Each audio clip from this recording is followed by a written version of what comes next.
143.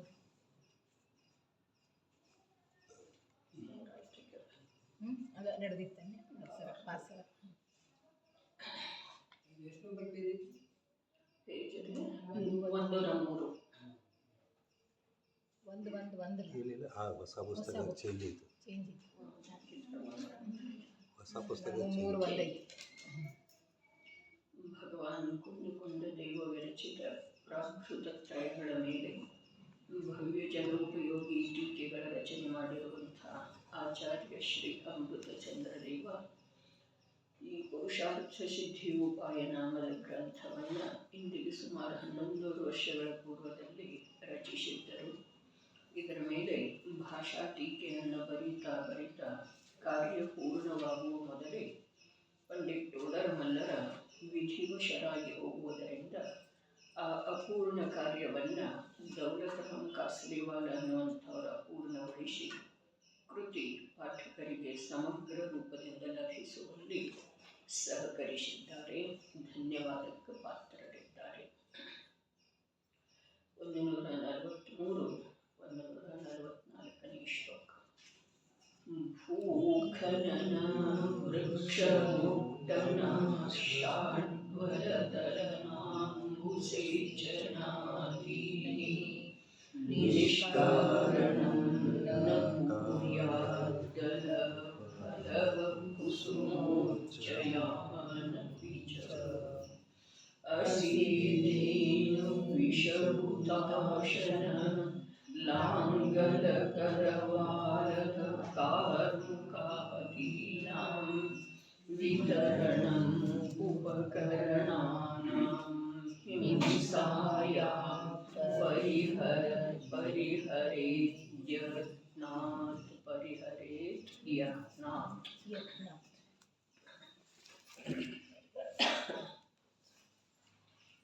143ನೇ ಶ್ಲೋಕದ ಭಾವಾರ್ಥದ ವಾಚನ. ಗೃಹಸ್ಥ ಶ್ರಾವಕನು ತನ್ನ ಪ್ರಯೋಜನದ ಸಲುವಾಗಿ ಭೂಮಿಕೆಗೆ ಅನುಸರಿಸಿ ಏನನ್ನೂ ಮಾಡಬಹುದಾಗಿದೆ. ಆದರೆ ಅದರಲ್ಲಿ ತನ್ನದು ಯಾವುದೇ ಸ್ವಾರ್ಥವಿರಬಾರದು. ಹೇಗೆಂದರೆ ದಾರಿಯಿಂದ ಹೋಗುತ್ತಿರುವಾಗ ಕೈಗೆ ಸಿಲುಕಿದ ವನಸ್ಪತಿ ಮೊದಲಾದವನ್ನು ಮುರಿಯುವುದು, ನೆಲ ಕೆದರುತ್ತ ನಡೆಯುವುದು, ಇವೇ ಮೊದಲಾದ ವ್ಯರ್ಥ ಕಾರ್ಯಗಳನ್ನು ಮಾಡಕೂಡದು. ಅದನ್ನೇ ಪ್ರಮಾದಚರ್ಯೆ ಅನರ್ಥದಂಡ ತ್ಯಾಗ ವ್ರತವೆಂದು ಹೇಳುತ್ತಾರೆ. ಇಲ್ಲಿ ಅಂತರಂಗದ ಯಾವ ಆತ್ಮಾನುಭೂತಿ ಪೂರ್ವಕ 2 ಕಷಾಯ ಚೌಕಡಿಗಳ ಅಭಾವ ಆಗಿದೆ ಅಥವಾ ಆಗುವ ಸಲುವಾಗಿ ಯತ್ನ ನಡೆದಿದೆ, ಆ ಜೀವ ವ್ರತದ ಅಂಗೀಕಾರ ಮಾಡಿದ್ದಾನೆ, ಪಂಚ ಅನುವ್ರತಗಳ ಅಂಗೀಕಾರ ಮಾಡಿದ್ದಾನೆ. ಆ ಅನುವ್ರತಗಳನ್ನು ಮಹಾವ್ರತ ರೂಪಗೊಳಿಸುವ ಯತ್ನದೊಳಗ 4 ಪ್ರಕಾರದ ಶಿಕ್ಷಾವ್ರತ, 3 ಪ್ರಕಾರದ ಗುಣವ್ರತಗಳನ್ನು ಅವ ಆಚರಣೆ ಮಾಡ್ತಾ ಇರ್ತಾನೆ. ಅದರಲ್ಲಿ ಅನರ್ಥದಂಡ ತ್ಯಾಗ ಅನ್ನೋದು ಒಂದು ಗುಣವ್ರತ ಇದೆ. ಆ ಗುಣವ್ರತದ್ದು 5 ಪ್ರಕಾರದ್ದು ಉತ್ತರ ಭೇದ ಹೇಳ್ತಾ ಇದ್ದಾರೆ. ಅತಿಚಾರ ರಹಿತತನದ ಸಲುವಾಗಿ ಏನು ಹೇಳಿದ್ರು, ತನ್ನ ಭೂಮಿಕೆಗೆ ಅನುಸಾರವಾಗಿ ಪ್ರಯೋಜನವಶಾತ್ ಅವ ಯಾವ ಕಾರ್ಯವನ್ನು ಮಾಡಬಹುದಾಗಿದೆ. ಯಾವ ಕಾರ್ಯ ಅಂತಂದ್ರೆ ಯಾವುದೇ ಪ್ರಕಾರದಿಂದ ಅನ್ಯ ಜನರು ಮಾಡ್ತಾರೆ ಅಂಥದ್ದ ಅಂತ ಅರ್ಥ ಅಲ್ಲ. ಆದ್ರೆ ಇಲ್ಲಿ ಪಂಚಸ್ಥಾವರಗಳ ಮಾತು ನಡೆದಿದೆ, ಅನರ್ಥ ದಂಡದ ಮಾತು ನಡೆದಿದೆ. ಇಲ್ಲಿ ಪಂಚಸ್ಥಾವರಗಳ ಹಿಂಸೆ ಆಗುವಂಥ ಕಾರ್ಯ ಅವನು ತನ್ನ ಪ್ರಯೋಜನದ ಸಲುವಾಗಿ ಮಾಡಬಹುದಾಗಿದೆ. ಆದರೆ ನಿರರ್ಥಕವಾಗಿ ಮಾಡಬಾರ್ದು ಅಥವಾ ಮಾಡದೇ ಇರುವಂಥದ್ದು ವ್ರತ ಅವನದ್ದು ಇರ್ತಿದೆ. ನಿರರ್ಥಕವಾಗಿ ಉದಾಹರಣೆ ಕೊಟ್ಟರಲ್ಲ, ನೆಲವನ್ನು ಅಗೀತಾ ನಡೆಯೋದ, ವೃಕ್ಷವನ್ನು ಕೈಗೆ ಸಿಕ್ಕದ್ದ ವೃಕ್ಷ, ಎಲೆ, ಪುಷ್ಪ ಮೊದಲಾದವುಗಳನ್ನ ಕಿತ್ತಿ ಎಸೆಯೋದ ಈ ಪ್ರಕಾರದ ಕಾರ್ಯ ಅಂಥೇಳಿ ಉದಾಹರಣೆಗೆ ಹೇಳಿದ್ದಾರೆ. ಅದೇ ಪ್ರಕಾರ ಜಲಸೇಚನ ಮೊದಲಾದವುಗಳದ್ದು ಕೂಡ ಹೇಳಿದ್ದರು. ಹೋದ ವಾರ ಚರ್ಚೆ ಕೊನೆಗೆ ಆದದ್ದಿತ್ತು ಸ್ವಾರ್ಥ ಮತ್ತು ಪ್ರಯೋಜನಕ್ಕೆ ಸಂಬಂಧಿಸಿದ ಹಾಗೆ. ತನ್ನ ಪ್ರಯೋಜನ ಎಷ್ಟಿದೆಯೋ ಅಷ್ಟು, ಅದಕ್ಕೆ ಕೊನೆಗೊಂದು ಕಾರಣ ಕೊಟ್ಟದ್ದಿತ್ತು. ಈ ಅನಾರ್ಯ ವಿದ್ಯೆ ಮತ್ತು ಅವಶ್ಯಕತೆಗಿಂತ ಅಧಿಕ ಧನ ಏನು ಪ್ರಾಪ್ತ ಆಗಿದೆ ಜೀವನಿಗೆ, ಅದರಿಂದ ಕೇವಲ ಪಾಪ ಆಗ್ತಿದೆ. ಕೇವಲ ತನಗೆ ಅವಶ್ಯಕತೆ ಇಲ್ಲದೇ ಇರುವಂಥ ಕಾರ್ಯವನ್ನೇ ಜೀವ ಅವುಗಳ ಆಧಾರದಿಂದ ಮಾಡ್ತಾನೆ. ಒಂದು ವಿಪರೀತ ಜ್ಞಾನ, ಇನ್ನೊಂದು ಅವಶ್ಯಕತೆಗಿಂತ ಅಧಿಕ ಧನ. ಅದೇ ಪಂಡಿತ್ ಟೋಡರ್ ಮಲ್ಲರ ಮೋಕ್ಷ ಮಾರ್ಗ ಪ್ರಕಾಶಕದೊಳಗೆ ಏನು ಹೇಳಿದರು, ಜೀವನೋಪಾಯ ಮತ್ತು ಆವಾಸ ಇಷ್ಟು ಇದ್ದ ನಂತರ ಬಿಟ್ಟು ಬಿಡೋದಿದೆ ರೀ. ಏನು ಬಿಟ್ಟು ಬಿಡೋದಿದೆ? ಮತ್ತು ಪುನಃ ಅನಾವಶ್ಯಕ ಧನ ಸಂಗ್ರಹ ಮಾಡೋದನ್ನು ಬಿಟ್ಟು ಬಿಡೋದಿದೆ. ಯಾಕೆ ಅಂತಂದ್ರೆ ಧನ ಬಂತು, ಅದು ಪಾಪದ ಚಿಂತೆಯನ್ನು ತಗೊಂಡನ್ನು ಬರ್ತಿದ್ದಾರೆ. ತಮ್ಮಲ್ಲೇ ತಾವು ಅವಲೋಕನೆ ಮಾಡೋದು ತಮ್ಮ ಜೀವನದೊಳಗೆ.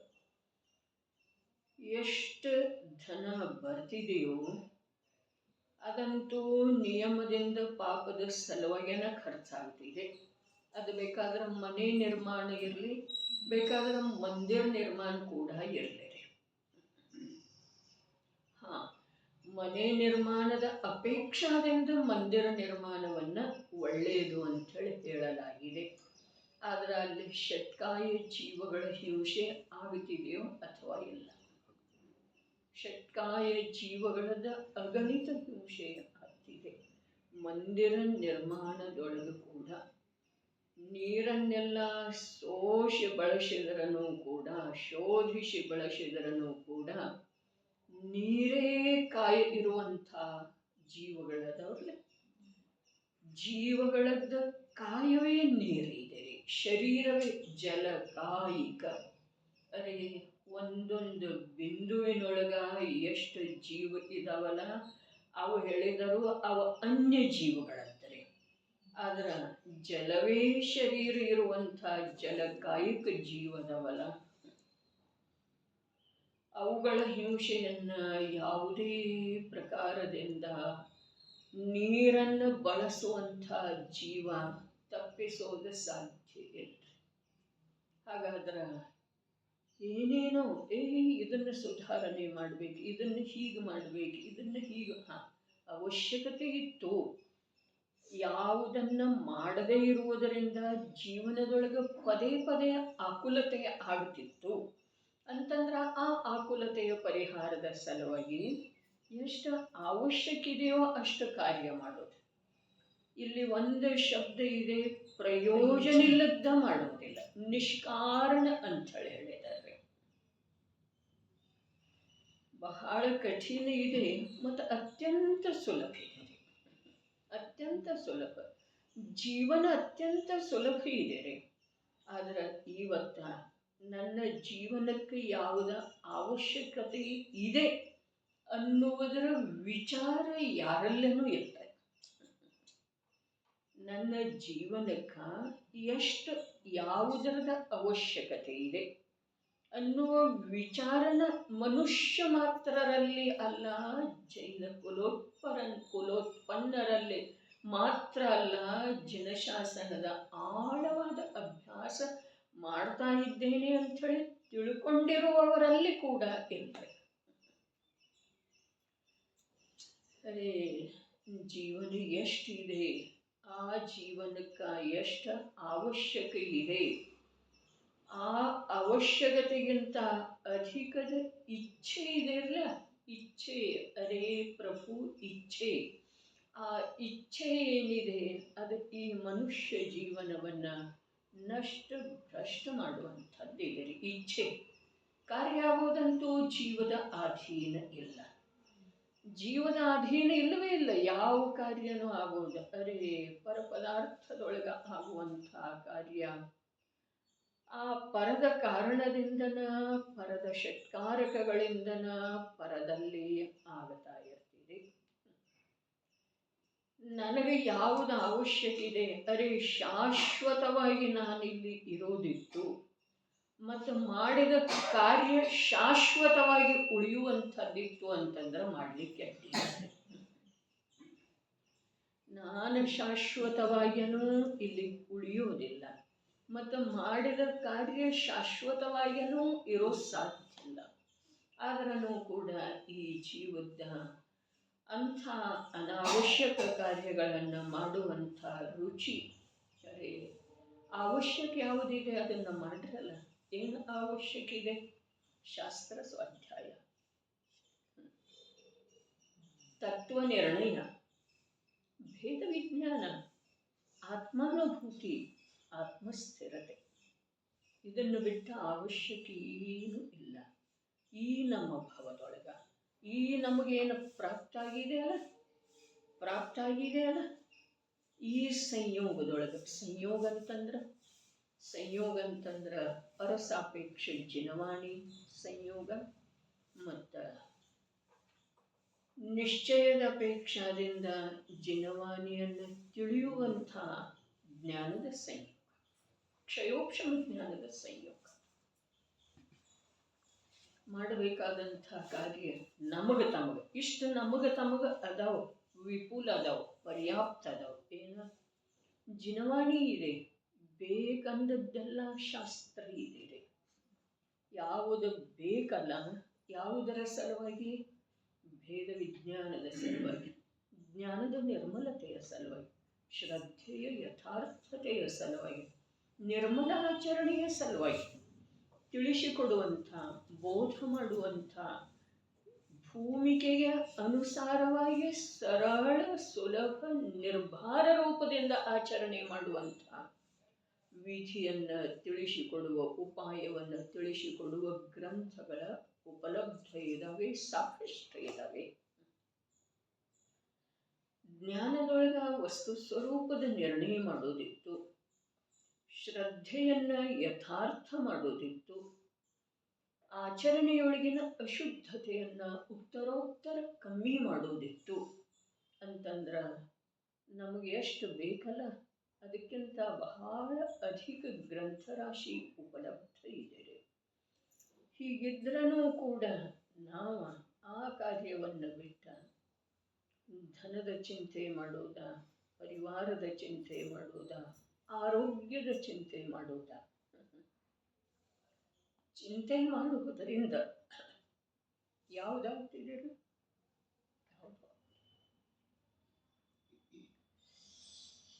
ಇದಂತೂ ಬಹಳ ಹೊರಗಿನ ಮಾತಿದೆ. ಜೀವ ಹಿಂಸೆಯನ್ನ ಪ್ರಯೋಜನ ಇಲ್ಲದ ಮಾಡಬೇಡ್ರಿ ಅಂತ ಹೇಳಿದ್ದಾರೆ. ಎಷ್ಟ ಅವಶ್ಯಕ ಇದೆಯಲ್ಲ ಪ್ರಯೋಜನ ಇದೆ. ಪ್ರಯೋಜನ ಹೊಟ್ಟೆ, ಬಟ್ಟೆ, ಮನೆ ಇಷ್ಟೇ ಇದೆ ಪ್ರಯೋಜನ ಅಂತಂದ್ರೆ. ಪಂಚೇಂದ್ರಿಯ ಭೋಗ ಸಾಮಗ್ರಿಗಳ ಪ್ರಯೋಜನ ಅಲ್ಲ. ತಿಳಿತಿದೆ ಅಂದ್ರೆ ಭೋಗ ಸಾಮಗ್ರಿಗಳೇನದವು ಅವು ಮನುಷ್ಯನ ಪ್ರಯೋಜನ ಅಲ್ಲ.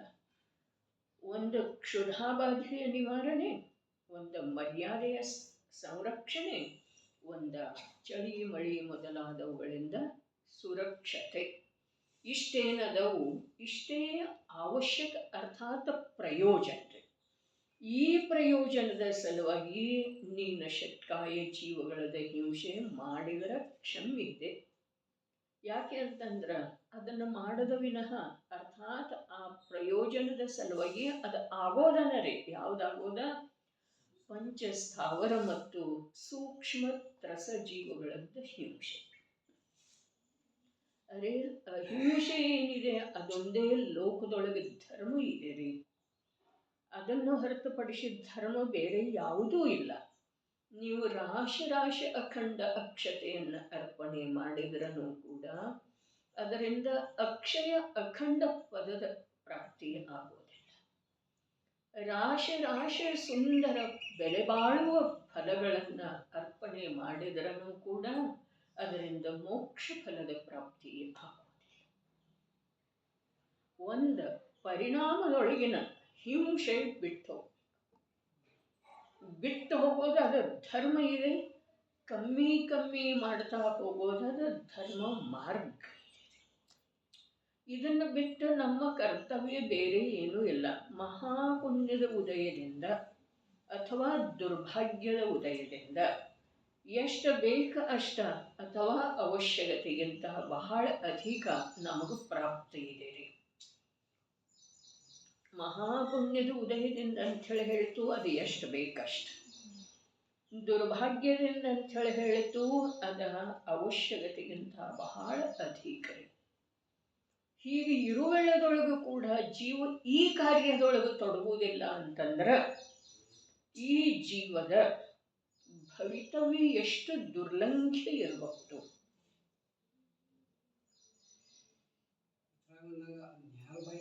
ಅರ್ಚನ್ ಬಾಯಿ ಹೇಳಿದ್ ಭಾಳ ನೆನಪು ಬರ್ತೈತಿ. ದೋತ್ ಕಿ ರೋಟಿ ಅವರು ಛಾತ್ ಮೇಲೆ ಅಥವಾ ಅಕ್ಕ ಕಾಮ್ ನಿಪ್ಟಾತು ಅಷ್ಟೇ ಇದೆ ಅಲ್ಲ. ನಾವು ಏನು ಮಾಡ್ತೀವಿ? ಅದೇ ಏನು ಮಾಡ್ತಾ ಇದ್ದೇವೆ, ದೀರ್ಘವಾಗಿ ತಮ್ಮಲ್ಲೇ ತಾವು ಯೋಚನೆ ಮಾಡೋದು. ಏನು ಮಾಡ್ತಾ ಇದ್ದೇವೆ, ಯಾವುದರ ಸಲುವಾಗಿ? ಅಪ್ಪಾಜಿ ಹೇಳಿದಾರಲ್ಲ, ಮಕ್ಕಳ ಸಲುವಾಗಿ. ಯಾವ ಮಕ್ಕಳ? ಅದೇ ನೀನು ದುರ್ಗತಿಗೆ ಹೋಗ್ತಿ, ಮತ್ತು ಅವಂತೂ ತನ್ನ ಪಾಪ ಪುಣ್ಯ ತಗೊಂಡನ ಬಂದಿದ್ದಾನೆ. ಮಕ್ಕಳ ಸಲುವಾಗಿ ಯಾರೂ ಏನೂ ಮಾಡಬೇಕಾದಂಥ ಅವಶ್ಯಕತೆ ಇಲ್ಲ. ಸಮಂತಭದ್ರ ಆಚಾರ್ಯ ರತ್ನಕರಂಡ ಶ್ರಾವಕಾಚಾರದಲ್ಲಿ ಹೇಳಿದರು, ಸುಪುತ್ರ ಇದ್ದ ಅಂತಂದ್ರೆ ಅವನು ನಿನ್ನ ಯಾವ ಸಂಪಾದನೆ ಇದೆ ಅದನ್ನು ಅಪೇಕ್ಷಣೆ ಮಾಡುವುದಿಲ್ಲ. ಕುಪುತ್ರ ಇದ್ದ ಅಂತಂದ್ರೆ ನಿನ್ನ ಸಂಪಾದನೆಯನ್ನು ಅವನು 4 ದಿವಸದೊಳಗೆ ಹಾಳು ಮಾಡಿ ಬರ್ತಾನೆ. ಆದರೆ ನೀನು ಅನಂತ ಕಾಲ ದುರ್ಗತಿಯೊಳಗೆ ದುಃಖ ಭೋಗಿಸಬೇಕಾಗುತ್ತಿದೆ. ಬರೀ ದುಃಖ ಭೋಗಿಸುವ ಮಾತಲ್ಲ, ಆದರೆ ನಿನ್ನನ್ನು ನೀನು ತಿಳ್ಕೊಳ್ಳುವಂಥ ನಿನ್ನ ಜ್ಞಾನದ ಕ್ಷಯೋಕ್ಷಮ ಅನಂತ ಕಾಲದವರೆಗೆ ನಿನಗೆ ದೊರಕುವುದಿಲ್ಲ. ಅದಕ್ಕೆ ಯಾವುದು ಅವಶ್ಯಕ ಇದೆ ಇಲ್ಲೇನು ಹೇಳರು, ಭೂಮಿಕೆಗೆ ಅನುಸಾರವಾಗಿ ಪ್ರಯೋಜನಕ್ಕೆ ಸಂಬಂಧಿಸಿದ ಹಾಗೆ ಏನು ಬೇಕಾದ್ದು ಮಾಡಬಹುದು. ಪ್ರಯೋಜನಕ್ಕೆ ಸಂಬಂಧಿಸಿದ ಹಾಗೆ ಅರ್ಥಾತ್ ಓರ್ವ ಸಮ್ಯಕ್ ದೃಷ್ಟಿ ಗೃಹಸ್ಥನಿಗೆ ಹಸಿವು ಬಾಯಾರಿಕೆ ಕಮ್ಮಿ ಇರಬಹುದು. ಇನ್ನೋರ್ವ ಸಮ್ಯಕ್ ದೃಷ್ಟಿ ಪುರುಷನಿಗೆನ ಹಸಿವು ಬಾಯಾರಿಕೆ ಅಧಿಕ ಇರಬಹುದು. ಹಾಗಾದರೆ ಅಲ್ಲಿ ಒಬ್ಬನನ್ನು ನೋಡಿ ಇನ್ನೊಬ್ಬ ಏನಾದರೂ ಬದಲಾಗೋದಿದೆಯೇನ? ಇಲ್ಲ. ಒಬ್ಬ 3 ಲೀಟರ್ ನೀರು ಕುಡಿತಾನೆ, ಒಬ್ಬ ಅರ್ಧ ಲೀಟರ್ ಕುಡಿತಾನೆ. ಆ 3 ಲೀಟರ್ ಕುಡಿಯುವಂಥವೇನದನು, ಅರೆ ನಾನು ಅರ್ಧ ಲೀಟರ್ ಕುಡಿಬೇಕಂಥೇಳಿ ವಿಚಾರ ಮಾಡೋದಲ್ಲ. ಅವನ ಪ್ರಯೋಜನಕ್ಕನುಸಾರವಾಗಿ ಆ 3 ಲೀಟರ್ ನೀರು ಕುಡಿದ್ರೂ 4 ಚಪಾತಿ ತಿಂದ್ರೂ ಕೂಡ ಅದು ಅವನ ಪ್ರಯೋಜನ ಇದೆ. ತಿಳಿತಾ ಇದೆಯಲ್ಲ? ಪ್ರಯೋಜನ ವಿಷಯ, ಪ್ರಯೋಜನ ವಶಾತ್ ನೀನು ಏನು ಬೇಕಾದ ಮಾಡು. ಪ್ರಯೋಜನವಶಾತದ ಅರ್ಥ ಇಲ್ಲಿ ಆವಾಸದ ಸಲುವಾಗಿ ಒಬ್ಬ ಸಮ್ಯಕ್ ದೃಷ್ಟಿ ಗೃಹಸ್ಥನ ಮನೆ ಸದಸ್ಯರ 10 ಜನ ಇರಬಹುದು. ಒಬ್ಬ ಸಮ್ಯಕ್ ದೃಷ್ಟಿ ಗೃಹಸ್ಥನ ಮನೆಯ ಸದಸ್ಯರ 4 ಜನ ಇರಬಹುದು. ಅವ 10 ಜನರಿಗೆ ಸಂಬಂಧಿಸಿದ ಹಾಗೆ ಅನುಕೂಲಕರವಾದಂಥ ಮನೆಯ ನಿರ್ಮಾಣದ ಸಲುವಾಗಿ ಹಿಂಸೆ ಮಾಡಬಹುದಾಗಿದೆ. ಆದರೆ ಇವ 4 ಜನ ಮೆಂಬರ್ ಅದರಲ್ಲ, ಇವ 10 ಜನರಿಗೆ ಸಾಕಾಗುವಷ್ಟು ಮನೆ ನಿರ್ಮಾಣ ಮಾಡುವ ಭಾವೇನಿದೆ, ಅದ ಸ್ವಾರ್ಥ ಇದೆ. ಯಾಕೆ? ಅದರಲ್ಲೇ ಲೋಭ ಇದೆ. ಯಾರೇ ಬಂದರು ಅಂತಂದ್ರೆ ನನ್ನ ಪೊಸಿಷನ್ಗೆ ಅನುಸಾರವಾಗಿ ದೊಡ್ಡ ಮನೆ ಇರಬೇಕು, ಇದೆಲ್ಲ ಏನಿದೆ ರೀ? ಸ್ವಾರ್ಥ ಇದೆ. ತನಗೆ ಅವಶ್ಯಕತೆ ಎಷ್ಟಿದೆ, 10 ಮೆಂಬರ್ ಇದ್ರು ಅಂತಂದ್ರೆ ಅನಾನುಕೂಲ ಆಗಬಾರ್ದು. ಧನ ಸ್ವಾಭಾವಿಕವಾಗಿತ್ತು ಅಂತಂದ್ರೆ ಅವರಿಗೆ ಅನುಕೂಲ ಆಗುವಂಥದ್ದು ಒಂದು ಮನೆ ನಿರ್ಮಾಣ ಮಾಡ್ಕೊಳ್ಬಹುದು. ಅದಕ್ಕೆ ಪ್ರಯೋಜನ ಅಂತಾರೆ. ಇವನಿಗೆ ಪ್ರಯೋಜನ ಇಲ್ಲ, ಅದರ ಧನ ಇದೆ. ಇವ 20 ಜನರಿಗೆ ಸಾಕಾಗುವಷ್ಟು ಮನೆ ಮಾಡ್ತಿದ್ದ. ಅರೆ ಮನೆಯಂತೂ 1ಕ್ಕೆ 4 ಮಾಡೋದು, ಇವೆಲ್ಲ ಏನಿದೆ ರೀ? ದುಡ್ಡಿದೆ ಅಂಥೇಳಿ ಮತ್ತೊಂದು ಮನೆ ತಗೊಳ್ತಾರಲ್ಲ. ಅದರಿಂದ ಏನಾಗ್ತಿದೆ? ಬರೀ ಪುಣ್ಯ ಖರ್ಚಾಗ್ತಿದೆಯೋ ಏನು, ಪಾಪ ಬಂಧ ಅನರ್ಥ ದಂಡ ಕೂಡ ಆಗ್ತಿದೆ. ವಿರಾಳೆಯವರಿಗೆ ಅಪ್ಪಾಜಿ ಏನು ಹೇಳಿದರು, ವರ್ಷಾನ ಇಷ್ಟು ದಾನ ಕೊಡವನ ಅವಶ್ಯಕ್ಕಿಲ್ಲ, ನಾವು ತಗೊಳ್ಳೋದನ್ನೇ ಇಲ್ಲ ಅಂತ ಹೇಳಿ. ಅಷ್ಟು ದಾನ ಕೊಡುವ ಸಲುವಾಗಿ ಏನು ಸಂಪಾದನೆ ಮಾಡುವ ಸಮಯ ಇದೆಯಲ್ಲ, ಆ ಸಮಯದೊಳಗೆ ನೀವು ಶಾಸ್ತ್ರ ಅಭ್ಯಾಸ ಮಾಡಿ. ಇದು ಈ ಕಾಲಕ್ಕೆ ನಮ್ಮ ಭೂಮಿಕೆಗೆ ನಮಗೆ ಎಷ್ಟು ಅನ್ವಯಿಸ್ತಿದೆ ರೀ. ಏನಿದೆ, ಯಾವುದರ ಸಲುವಾಗಿ? ಅರೆ, ಒಂದು ಸಮಯದ ಭರವಸೆ ಇಲ್ಲ, ಒಂದು ಸಮಯದ ಭರವಸೆ ಇಲ್ಲ, ಮತ್ತು ಆಕಾಂಕ್ಷೆಯ ಅನಂತ ಕಾಲದ್ದ ಅಂದಮೇಲೆ ಅನಂತ ಸಂಸಾರನೇ ಇರೋದಲ್ಲ. ಇಚ್ಛೆ ಆಕಾಂಕ್ಷೆ ಎಷ್ಟಿದೆ? ಅನಂತ ಕಾಲದ್ದು. ಅನಂತಮತಿ ಬಂತರ ಕಥೆ ನಿಷ್ಕಾಂಕ್ಷಿತ ಅಂಗದ ಸಮ್ಯಕ್ ದರ್ಶನದ ಎರಡನೆಯ ಅಂಗ ನಿಷ್ಕಾಂಕ್ಷಿತ ಅಂಗ. ಅದರಲ್ಲಿ ಅನಂತಮತಿಯ ಕಥೆ ಬಂತಲ್ಲ, ಎಷ್ಟು ಕಷ್ಟಕ್ಕೊಳಗಾದಳು. ಕೊನೆಗೇನು ತಂದೆ ಮಗಳಿಗೆ ಭೇಟಿ ಆಯಿತು. ಆ ವೇಳೆದೊಳಗ ತಂದೆ ಆದದ್ದನ್ನೆಲ್ಲ ಒಂದು ಕೆಟ್ಟ ಕನಸಂಥೇಳಿ ಮರೆತು ಬಿಡೋನು ಮಗಳೇ, ಈಗ ಒಳ್ಳೆಯ ಮನೆ ನೋಡಿ, ಒಳ್ಳೆಯ ಪುರುಷನನ್ನು ನೋಡಿ ನಿನಗೆ ಮದುವೆ ಮಾಡೋನು ಅಂಥೇಳಿ ಹೇಳಿದ ನಂತರ ನೋಡಿ ಆಯ್ತಲ್ಲ ಅಪ್ಪಾಜಿ ಅಂಥೇಳಿ ಏನು ಸಂಸಾರವನ್ನು ಬಹಳ ವಿರಳ ಜೀವ.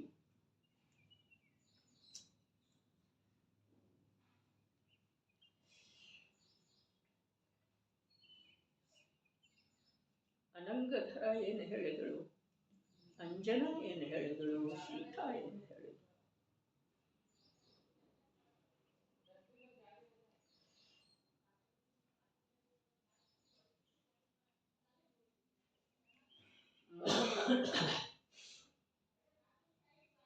ಮೋಹ ಮತ್ತು ಮಾಯೆ ಎರಡೂ ಸ್ತ್ರೀ ಪರ್ಯಾಯದೊಳಗೆ ಬಹಳಷ್ಟು ಇರ್ತವೆ. ಮೋಹ ಮತ್ತು ಮಾಯೆ, ಮಾಯಾಚಾರ, ಮಾಯೆ, ಅವುಗಳನ್ನು ಬಿಟ್ಟು ಕೊಡೋದ ಬಹಳ ಕಷ್ಟದ ಮಾತಿದೆ. ಮತ್ತು ಜೀವದಲ್ಲೆನ ಅನಂತ ಸಂಸಾರಕ್ಕೆ ಕಾರಣೀಭೂತವಾದಂಥ ಯಾವ ಮೋಹ ಇದೆ ಅದು ಸಮಸ್ತ ಜೀವನಗಳಲ್ಲಿ ಇಲ್ಲಿ ಅಧಿಕ ಇರಬಹುದು, ಪ್ರಗಟ ರೂಪದಿಂದ ಇರಬಹುದು, ಬಿಟ್ಟುಕೊಡುವುದು ಅಸಾಧ್ಯ ಅನ್ನುವ ರೂಪದಿಂದ ಇರಬಹುದು. ಅದರ ಸಮಸ್ತ ಜೀವ ಮಾತ್ರಗಳಲ್ಲಿ ಮಿಥ್ಯಾದೃಷ್ಟಿಗಳಲ್ಲಿ ದೇಹ ಅಂದ್ರೆ ನಾನು ಅನ್ನುವಂಥ ಯಾವ ಬುದ್ಧಿಯನ್ನು ಆಗಮದ ಅಭ್ಯಾಸದಿಂದ ಕೂಡ ವಿಕಲ್ಪಾತ್ಮಕವಾಗಿ ಆಗಮದ ಸಂಯೋಗ ಇರುವೆಳದೊಳಗೂ ಕೂಡ ಬಿಟ್ಟುಕೊಡೋ ಸಾಧ್ಯ ಇಲ್ಲ. ಅಂಥ ಜೀವರುಗಳ ಅನಂತ ಸಂಖ್ಯೆಯಲ್ಲಿ ಅದೇ. ದೇಹ ಅಂದ್ರೆ ನಾನು ಅನ್ನುವ ಯಾವ ಅಭಿಪ್ರಾಯ, ಅನುಭವ, ಜ್ಞಾನ ವರ್ತಿಸ್ತಾ ಇದೆಯಲ್ಲ, ಅದು ದೇಹದಿಂದ ಚೈತನ್ಯ ಸ್ವರೂಪದ ಆತ್ಮ ಅತ್ಯಂತ ಭಿನ್ನ ಜಾತಿಯವನಿದ್ದಾನೆ. ದೇಹದ ಜೊತೆಗೆ ಯಾವುದೇ ಕಾಲದೊಳಗೆ ಯಾವುದೇ ಕಾರಣದಿಂದ ಅವನದು ಯಾವುದೇ ಪ್ರಕಾರದ ಸಂಬಂಧ ಇಲ್ಲ. ಈ ಪ್ರಕಾರದ ಸ್ಪಷ್ಟ ಕಥನವನ್ನು ಓದುತ್ತಾ ಇರುವೆಳದೊಳಗೂ ಕೂಡ ಆ ವಚನದ ಪ್ರಭಾವದಿಂದ ಪ್ರಗಟ ಬಹಿರ್ಮುಖ ಜ್ಞಾನಕ್ಕೂ ಕೂಡ ಅದರಂಥ ವಿಶ್ವಾಸ ಕ್ಷಣಿಕವಾಗಿ ಕೂಡ ಆಗುವುದಿಲ್ಲ. ಅಂಥ ಜೀವರುಗಳ ಅನಂತ ಸಂಖ್ಯೆಯಲ್ಲಿ ಇದ್ದೇವೆ. ಇಂಥ ಜೀವನ ಎಷ್ಟು ಜೀವ ಅತ್ಯಂತ ವಿರಳ, ಪ್ರಯೋಜನ ಇಲ್ಲದೆ. ಅದೇ ಜ್ಞಾನಿ ಜೀವರುಗಳ ಜೀವನದ ಅವಲೋಕನೆ ಮಾಡಿದ್ರೆ ಬನಾರಸಿದಾಸ್ ಆಯಿತು, ಟೋಡರ್ಮಲ್ಲ ಆಯಿತು, ಏನೇನು ಈಗ ಅಪ್ಪಾಜಿದಾಯಿತು, ಮೊನ್ನೆ ವಿವೇಕ ಹೇಳಿದ ಮಾತಾಯಿತು, ವಿಚಾರ ಮಾಡಿದ್ರೆ ನಮ್ಮ ಜೀವನದೊಳಗೆ ಪರಿವರ್ತನೆ ಆಗಬೇಕು. ಮತ್ತು ಇಂಥ ಉತ್ಕೃಷ್ಟ, ಇಂಥ ಸುಲಭ, ನಿನ್ನ ಪ್ರಯೋಜನದ ಸಲುವಾಗಿ ನೀ ಪಾಪ ಮಾಡಬೇಡ ಅಂತ ಹೇಳಲೇ ಇಲ್ಲ. ಏನೂ ಮಾಡಬಹುದಾಗಿದೆ ತನ್ನ ಪ್ರಯೋಜನಕ್ಕೆ. ಆದರೆ ಅದರೊಳಗೆ ಸ್ವಾರ್ಥ ಇರಬಾರ್ದು. ಸ್ವಾರ್ಥ ಶಬ್ದದ ಅರ್ಥ ಏನಿದೆ? ಸ್ವಾರ್ಥ ಶಬ್ದದ ಅರ್ಥ ವಿಷಯ ಪೋಷಣೆ. ಪ್ರಯೋಜನ ಶಬ್ದದ ಅರ್ಥ ಮೊದಲು ಹೇಳುತ್ತಲ್ಲ, ಪ್ರಯೋಜನ ಶಬ್ದದ ಅರ್ಥ ಹೊಟ್ಟೆ, ಬಟ್ಟೆ, ಆವಾಸ. ಸ್ವಾರ್ಥ ಶಬ್ದದ ಅರ್ಥ ವಿಷಯ ಸಾಮಗ್ರಿಗಳ ಅಭಿಲಾಷೆ. ವಿಷಯ ಸಾಮಗ್ರಿಗಳ ಉಪಭೋಗ ಇಲ್ಲದನ್ನ ವಿಷಯ ಸಾಮಗ್ರಿಗಳ ಅಭಾವದೊಳಗ ಜೀವನ ನಿಂತು ಹೋಗುವುದಿಲ್ಲ. ಹೋಗ್ತಿದೇನ? ಇಲ್ಲ. ಆಹಾರದ ಅಭಾವದೊಳಗ, ನಾಗರಿಕತೆಯ ಒಂದು ಪೋಷಣೆಯ ಸಲುವಾಗಿ ಬಟ್ಟೆಯ ಅಭಾವದೊಳಗ, ಒಂದು ಸುರಕ್ಷತೆಯ ಸಲುವಾಗಿ ಆವಾಸದ ಅಭಾವದೊಳಗ ಜೀವನ ನಿಂತು ಹೋಗ್ತಿದೆ, ಅಸ್ತವ್ಯಸ್ತನೂ ಅವಮಾನಕರನೂ ಆಗ್ತಿದೆ. ಆದ್ರೆ ಟಿವಿ ಇಲ್ದಿದ್ರ, ಮೊಬೈಲ್ ಇಲ್ದಿದ್ರ, ಚಿನ್ನದ ಆಭರಣ ಇಲ್ದಿದ್ರ, ಬಟ್ಟೆ ಬೆಲೆ ಬಾಳುವ ಬಟ್ಟೆ ಇಲ್ದಿದ್ರ, ಮ್ಯಾಚಿಂಗ್ ಇಲ್ದಿದ್ರ ಜೀವನ ನಿಂತು ಹೋಗ್ತಿದೆ. ಗುರುದೇವರು ಹೇಳ್ತಿದ್ರೆ ಮಹದಾಯಿ ಇಲ್ಲ, ನಾವು ಓದ್ತಕ್ಕಿಂತ ಹೆಚ್ಚು ಅಪ್ರಯೋಜನವೇ ಖರ್ಚು ಮಾಡ್ತೀವಿ. ಹೌದು, ಅವಶ್ಯಕನೇ ಇಲ್ರಿ. ನೋಡ್ರಿ, ಹಿಂದನೂ ಹೇಳಿದ್ದಿತ್ತು, ಕೊಬ್ಬರಿ ಎಣ್ಣೆ ಶೀಗೆಕಾಯಿಗೆ ಎಷ್ಟು ಖರ್ಚಾಗ್ತಿದೆ, ಮತ್ತು ನಾನಾ ಪ್ರಕಾರದ ಅವೇನು ತಲೆ ಸ್ವಚ್ಛ ಮಾಡುವ ಶಾಂಪೂ ಇಂಪು ಅದಾವಲ್ಲ, ಅವುಗಳಿಗೆ ಎಷ್ಟು ಖರ್ಚಾಗ್ತಿದೆ. ಮೈಗೆ ಶೀಗೆ ಪುಡಿ ಅಥವಾ ಕಡಲೆ ಹಿಟ್ಟು ಹಚ್ಕೊಳ್ಬೇಕಾದ್ರೆ ಎಷ್ಟು ಖರ್ಚಾಗ್ತಿದೆ, ಮತ್ತು ಸೋಪ್ಗಳ ಎಷ್ಟು ಖರ್ಚಾಗ್ತಿದೆ. ಅದರಲ್ಲೇ ಪಾಪ ಎಷ್ಟಿದೆ, ಚರ್ಬಿ ಇದೆ, ಜೀವಹಿಂಸೆ ಇದೆ, ಅಯೋಗ್ಯ, ನಮಗೆ ಉಪಯೋಗ ಮಾಡಲಿಕ್ಕೆ ಯೋಗ್ಯ ಇಲ್ಲದೆ ಇರುವಂಥ ವಸ್ತುಗಳನ್ನು ಬಳಸಿ ಮಾಡಲಾಗಿದೆ. ಶಾಂಪುದ್ದಾದ ಹಿಂದೆ ಜೈನ ಪಥ ಪ್ರದರ್ಶಕದೊಳಗ ಪ್ರತಿ ಅಂಕದೊಳಗ ಪಾಕ್ಷಿಕರೇ ಅದ, ಈಗೂ ಬರ್ತಿದೆ. ಪ್ರತಿ ಅಂಕದೊಳಗ ಒಂದು ಪೇಜ್ ಇಂಥ ವಸ್ತುಗಳದ್ದನ್ನು ಬರ್ತಿರ್ತಾರೆ.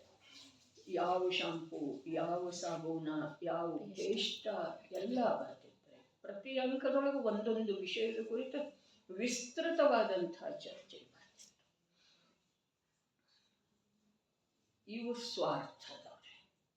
ಯಾಕೆ ಅಂತಂದ್ರೆ ಅವು ಯಾವುದೋ ಇಂದ್ರಿಯ ವಿಷಯಕ್ಕೆ ಪೋಷಕದವ್ರೆ. ಇಂದ್ರಿಯ ವಿಷಯ ವಾಸನೆಯನ್ನ ಬೆಳೆಸುವಂಥವಿದ್ದಾವೆ, ಪುಷ್ಟ ಮಾಡುವಂಥವಿದ್ದಾವೆ. ಅದೇ ಪ್ರಕಾರ ತಿನ್ನುವಂಥ ಆಹಾರದೊಳಗೂ ಕೂಡ ಪ್ರಾಸುಕ ಆಹಾರಕ್ಕೆ ಎಷ್ಟು ಖರ್ಚು ಬರ್ತಿದೆ ಮತ್ತು ಅಯೋಗ್ಯ ಆಹಾರಕ್ಕೆ ಎಷ್ಟು ಖರ್ಚು ಬರ್ತಿದೆ.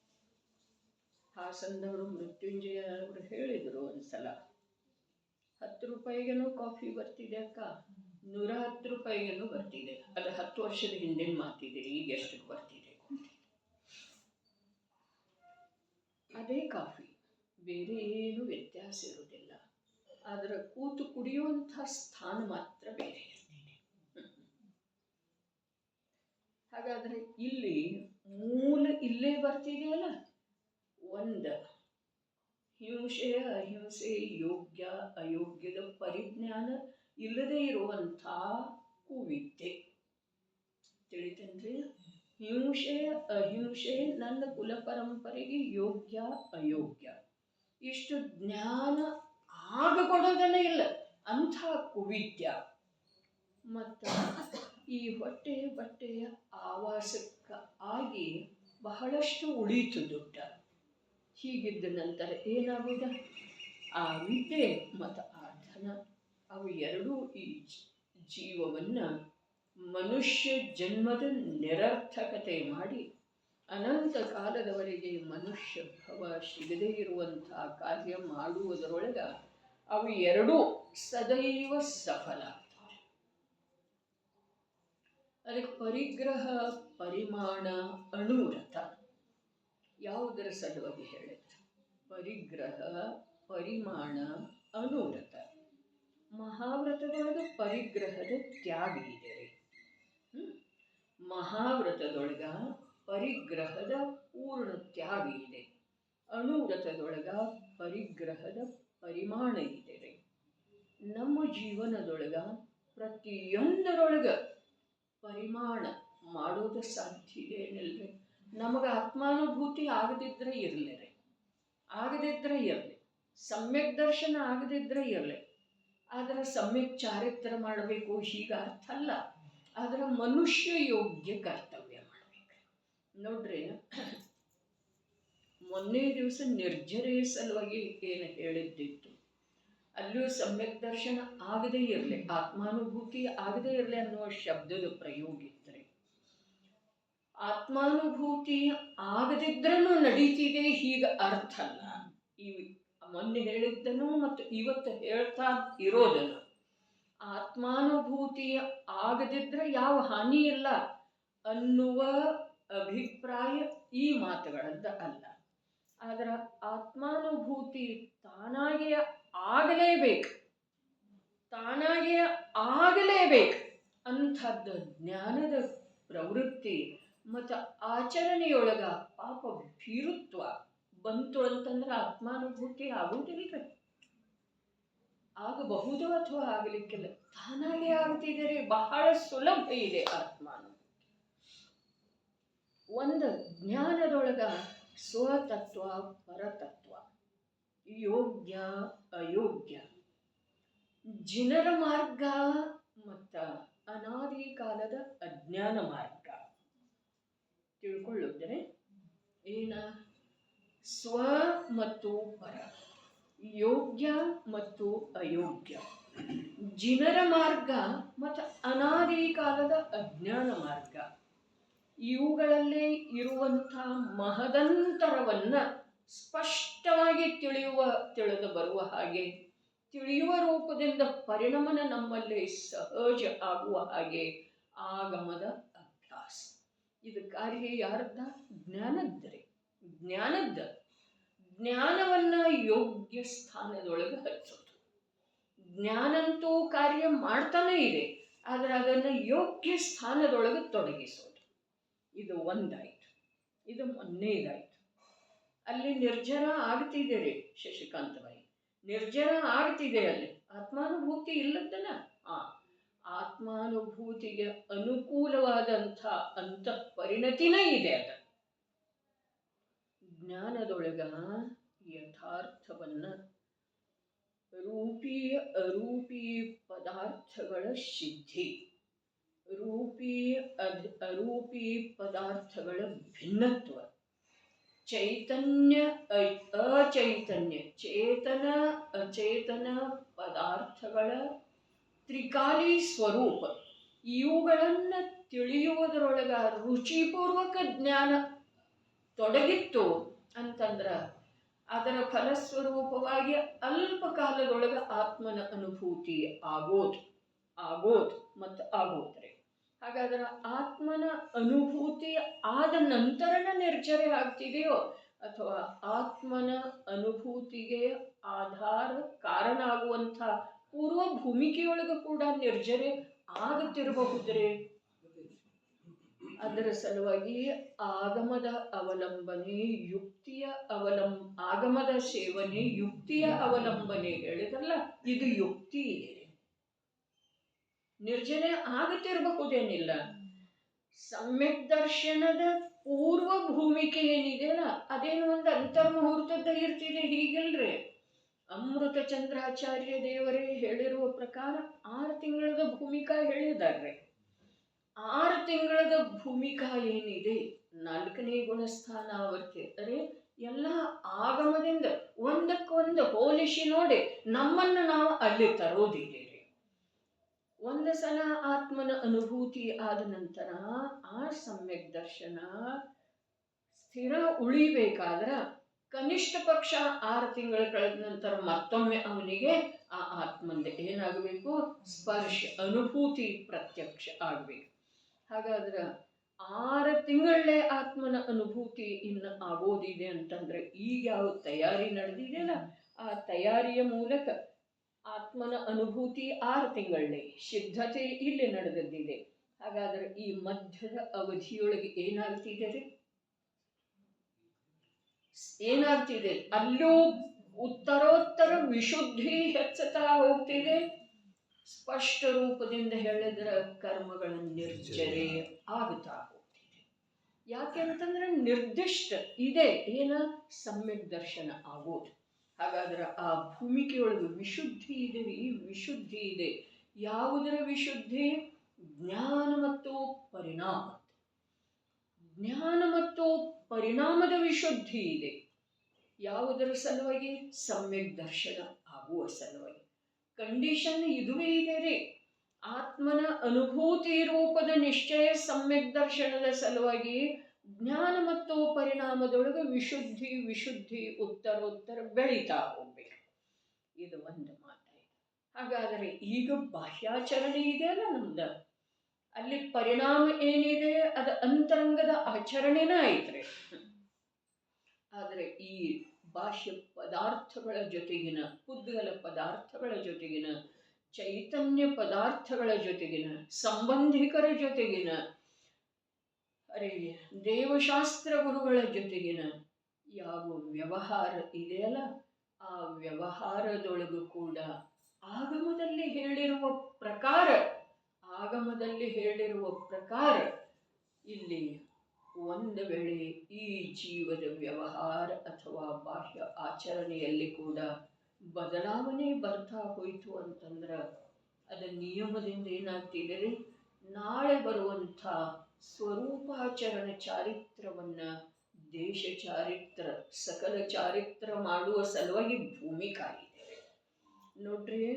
ಭೂಮಿ ಬೇಕು ಬೀಜ ಬಿತ್ತಬೇಕಾದ್ರೆ, ಆಮೇಲೆ ಬೀಜದೊಳಗೆ ಸಾಮರ್ಥ್ಯ ಬೇಕು ಬೀಜ ಮೊಳೆಬೇಕಾದ್ರೆ, ಆಮೇಲೆ ಅದಕ್ಕೆ ಅದು ಬೆಳಿಬೇಕಾದ್ರೆ ಅದಕ್ಕೆ ಯೋಗ್ಯವಾದಂಥ ಆಹಾರ ಅರ್ಥಾತ್ ನೀರ ಮತ್ತು ಗೊಬ್ಬರ ಬೇಕು.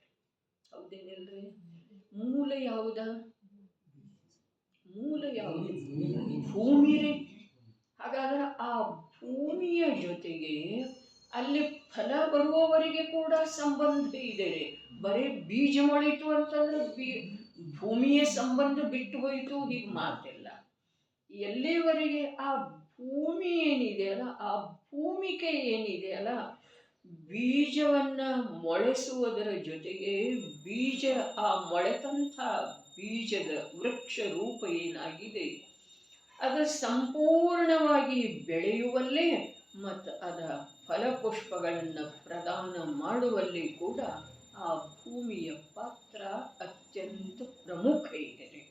ಹಾಗಾದರೆ ಆ ಭೂಮಿಯ ಸ್ಥಾನದಲ್ಲಿ ಈಗ ನಮ್ಮ ಜೀವನ ಇದೆ.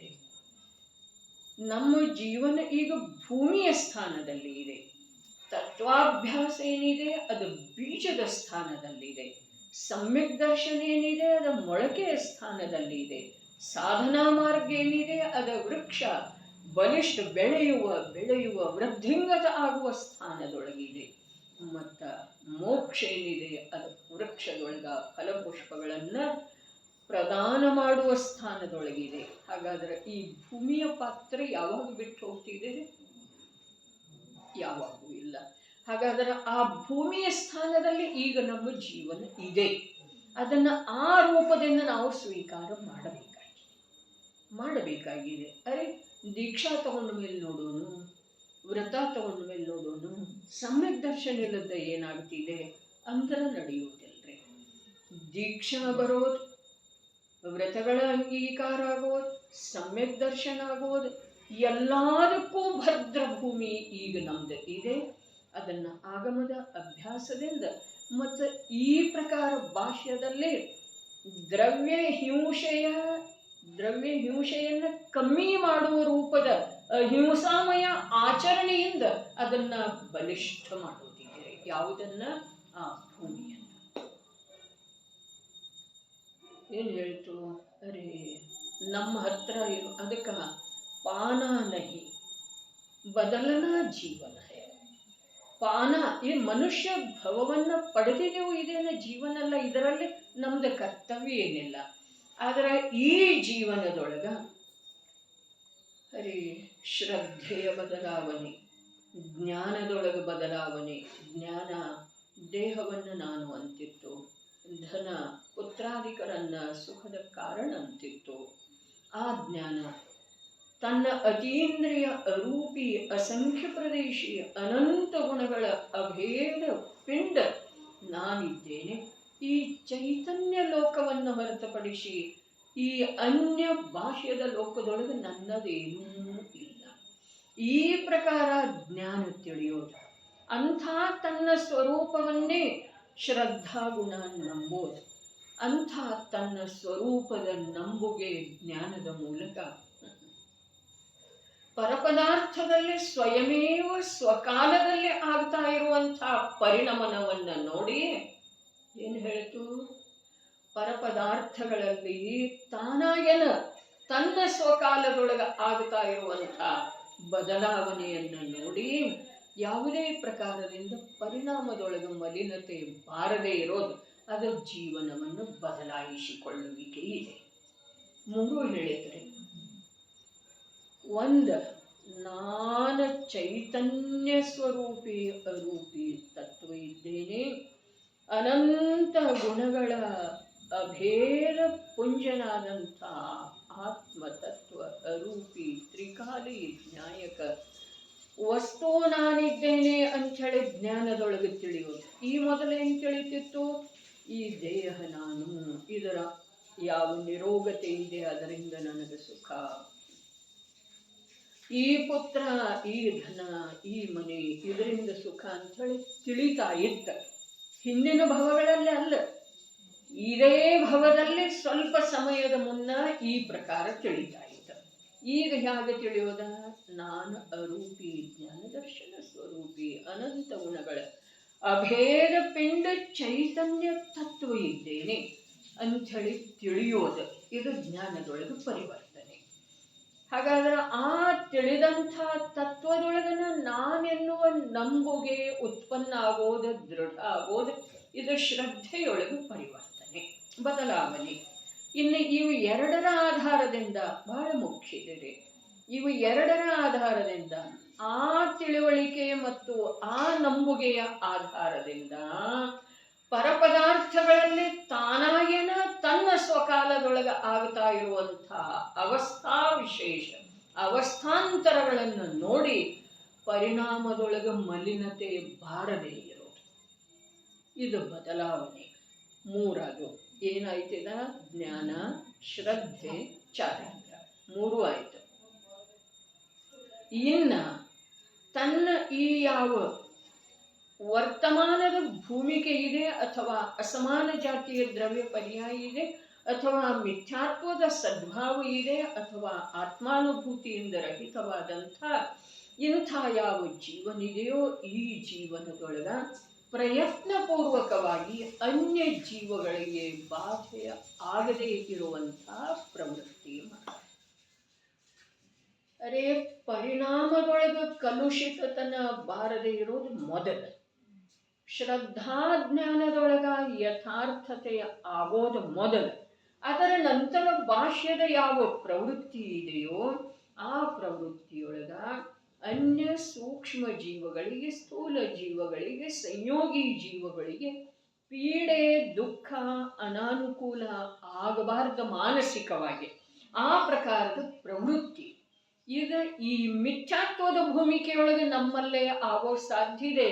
ಮತ್ತು ಇದು ಒಂದು ವೇಳೆ ನಿರಂತರ ಸಾವಧಾನ ಪೂರ್ವಕ ನಡೀತು ಅಂತಂದ್ರೆ ಸಮ್ಯಕ್ ದರ್ಶನ ಆಗುವುದಿಲ್ಲ ಅಂಥೇಳಿ ಯಾವ ಸರ್ವಜ್ಞ ಪ್ರಭುನೂ ಹೇಳೋ ಸಾಧ್ಯ. ಅಜ್ಞಾನಿಗಳ ಮಾತಲ್ಲ, ಯಾವ ಕೇವಲಿ ಭಗವಂತರನ್ನು ಹೇಳೋ ಸಾಧ್ಯ ಇಲ್ಲ. ಇಂಥ ಜೀವನ ಸಾವಧಾನತೆಯ ಪೂರ್ವಕ ನಡೀತು ಅಂತಂದ್ರ ಇವನಿಗೆ ಸಮ್ಯಕ್ ದರ್ಶನ ಇಲ್ಲ, ಇವು ಧರ್ಮ ಎಲ್ಲದನ್ನ ಈ ಪ್ರಕಾರ ಮಾಡ್ತಾ ಇದ್ದಾನೆ ಹೀಗ ಅನ್ನೋ ಸಾಧ್ಯ ಇಲ್ಲ. ಸಮ್ಯಕ್ ದರ್ಶನ ಅಂತೂ ದೂರ ಉಳಿಯೋದನ್ನೇ ಇಲ್ಲ. ಅರೆ ಒಂದು ಸಮ್ಯಕ್ ದರ್ಶನದ ಸಲುವಾಗಿ ಚಾರಿತ್ರದೊಳಗೆ ಸುಲಭವಾಗಿ ಆಗಬೇಕಾದಂಥ ನಿರ್ಮಲತೆಯನ್ನು ಬಿಡೋದೇನ್ರಿ? ಒಂದು ಸಮ್ಯಕ್ ದರ್ಶನ ಇಲ್ಲ ಅಂಥೇಳಿ ಅರೆ ಆಗಮದಲ್ಲಿ ಹೇಳಿದರ 100ಕ್ಕೆ 100ರಷ್ಟು ಸತ್ತಿದೆ. ಏನ ಸಮ್ಯಕ್ ದರ್ಶನ ಇಲ್ಲದ ಜ್ಞಾನ ಏನಿದೆ ಅದು ಸಮ್ಯಕ್ ತನಕ ಪ್ರಾಪ್ತ ಆಗುವುದಿಲ್ಲ, ಚಾರಿತ್ರ ಏನಿದೆ ಅದು ಮೋಕ್ಷದ ಕಾರಣ ಆಗುವುದಿಲ್ಲ ಹೇಳಿದ್ರಿ. ಅದರ ಪರಿವರ್ತನೆ ಮೊದಲು ಎಲ್ಲಿ ಆಗ್ತಿದೆ ನೋಡ್ರಿ. ಯಾವ ಸಿಂಹ ಪರ್ಯಾಯದೊಳಗ ಆ ಮಹಾವೀರ ಜೀವನಿಗೆ ಆತ್ಮನ ಅನುಭೂತಿ ರೂಪದ ಸಮ್ಯಕ್ ದರ್ಶನ ಆಯ್ತಲ್ಲ, ಅದಕ್ಕಿಂತ ಮೊದಲು ಎಷ್ಟು ಕಾಲದಿಂದ ಆ ಜೀವದಲ್ಲಿ ನಾನು ಪ್ರಾಣಿಯನ್ನು ಸಾಯಿಸಿ ತಿಂತಾ ಇದ್ದೇನೆ, ಇದು ನನಗೆ ಯೋಗ್ಯಿಲ್ಲ ಅಂಥೇಳಿ ಎಷ್ಟು ಕಾಲದಿಂದ ಅನ್ನಿಸ್ತಾ ಇತ್ತು. ಹೋಗಲಿ ಅಲ್ಲಿ ಅದು ಅನ್ನಿಸ್ತಾನೇ ಇರ್ತಾರೆ. ಮೃಗಜಲದೊಳಗ ಕಥೆ ಇದೆ ರೀ ಅದರದ, ಆ ಸಿಂಹದ, ಅದನ್ನು ಓದಿ ನೋಡೋದು. ಈಗ ನಾವು ಪ್ರಾಪ್ತ ಏನು ಸನ್ನಿವೇಶ ನೋಡ್ತೇವೆ ಅಷ್ಟ ವಿಚಾರ ಮಾಡಿದ್ರೆ ನಾವು ಮೊದಲೇನು ಮಾಡಿದ್ರೆ ಮೊದಲ ಸಮ್ಯಕ್ ದರ್ಶನ ಪ್ರಾಪ್ತ ಮಾಡಿಕೊಳ್ತೋ ಏನು ಮೊದಲ ಆಚರಣೆಯೊಳಗೆ ಆ ಮಾಂಸ ತಿನ್ನೋದನ್ನು ಬಿಟ್ಟಿದ್ರಿ. ಕಾಲ ಕೆಳಗೆ ಇದೆ, ಜಿಂಕೆಯನ್ನ ಸಾಯಿಸಿ ಕಾಲ ಕೆಳಗೆ ಇದೆ, ಸಿಂಹದ ಕಾಲ ಕೆಳಗ ಅದು ತಿಂತಾ ಇದೆ ಮಾಂಸ. ಆ ಚಾರಣ ಮುನಿಗಳನ್ನು ನೋಡಿದ ನಂತರ ಅದು ತಿನ್ನೋದನ್ನ ಜಾರಿ ಇಟ್ಟಿತೋ ಅಥವಾ ಬಿಟ್ಟುಕೊಟ್ಟಿದ್ರಿ. ಜ್ಞಾನದೊಳಗ ಅದಕ್ಕೆ ಓಹೋ ಇದು ಯಾವ ಶಾಂತ ಮೂರ್ತಿ, ಇದು ಎಂಥ ಸ್ವರೂಪ ಅಂಥೇಳಿ ಜ್ಞಾನದಲ್ಲಿ ಪರಿವರ್ತನೆ ಮೊದಲಾಯ್ತೋ ಏನೋ, ಮೊದಲ ಆತ್ಮನ ಅನುಭೂತಿ ಆಯ್ತ್ರಿ, ಮೊದಲ ಜ್ಞಾನದಲ್ಲಿ ಪರಿವರ್ತನೆ ಆಯ್ತಲ್ಲ. ಹಾಗಾದ್ರೆ ಸ್ಥೂಲ ರೂಪದಿಂದ ಚಾರಿತ್ರದೊಳಗೆ ಮೊದಲ ಬದಲಾವಣೆ ಬೇಕು. ಆದ್ರೆ ಆತ್ಮನ ಅನುಭೂತಿ, ಆತ್ಮನ ಶಾಶ್ವತ ಸುಖಸ್ಥಾನವಾದಂಥ ಮೋಕ್ಷ ಪ್ರಾಪ್ತಿಯ ಧ್ಯೇಯ ಇಟ್ಕೊಂಡು ಬೇಕ್ರಿ. ಅದು ಇನ್ನೊಬ್ಬರಿಗೆ ತೋರಿಸೋ ಸಲುವಾಗಿ ಅಲ್ಲ, ಇನ್ನೊಬ್ಬರು ಮಾಡ್ತಾ ಇದ್ದಾರೆ ನಾನು ಮಾಡಬೇಕು ಅನ್ನೋ ಸಲುವಾಗಿ ಅಲ್ಲ. ಭಾಷಾಚರಣೆ ಭಾಷಾಚರಣೆಯೊಳಗ ಯೋಗ್ಯತೆ ನಮ್ಮಲ್ಲೇ ಬರೋದು ಅವಶ್ಯಕ ಇದೆ ಅಂಥೇಳಿನ ಜೈನ ಕುಲೋತ್ಪನ್ನನಿಗೆ ಜನ್ಮತಃ ಇದ್ದಾವೆ. ಏನ ಭಕ್ಷಣ ತ್ಯಾಗ, ರಾತ್ರಿ ಭೋಜನ ತ್ಯಾಗ, ಕಂದಮೂಲದ ತ್ಯಾಗ, ಶೋಧಿಸದೇ ಇರುವಂಥ ಜಲದ ತ್ಯಾಗ, ದೇವದರ್ಶನ, ಮಂದಿರ ಗಮನ, ಇವೆಲ್ಲ ಇದಾವೆ. ಇವೆಲ್ಲ ಏನದವ್ರಿ? ಭಾಷ್ಯದ ನಿರ್ಮಲ ಆಚರಣೆ ಜೈನಾಚಾರ ಇದಾವ್ರಿ. ಜೈನಾಚಾರದಿಂದ ಜೈನತ್ವ ಪ್ರಾಪ್ತ ಆಗ್ತಿದೆಯೋ ಅಥವಾ ಜೈನತ್ವದಿಂದ ಜೈನಾಚಾರ ಪ್ರಕಟ ಆಗ್ತಿದೆ? ಜೈನತ್ವ ಅರ್ಥಾತ್ ಸಮ್ಯಕ್ ದರ್ಶನ. ಜೈನಾಚಾರದಿಂದ ಜೈನತ್ವ ಪ್ರಕಟ ಆಗ್ತಿದೆಯೋ ಅಥವಾ ಜೈನತ್ವದಿಂದ ಜೈನಾಚಾರ ಆರಂಭ ಆಗ್ತಿದೆ? ಜೈನಾಚಾರದಿಂದ ಜೈನತ್ವ ಪ್ರಕಟ ಆಗ್ತಿದೆ.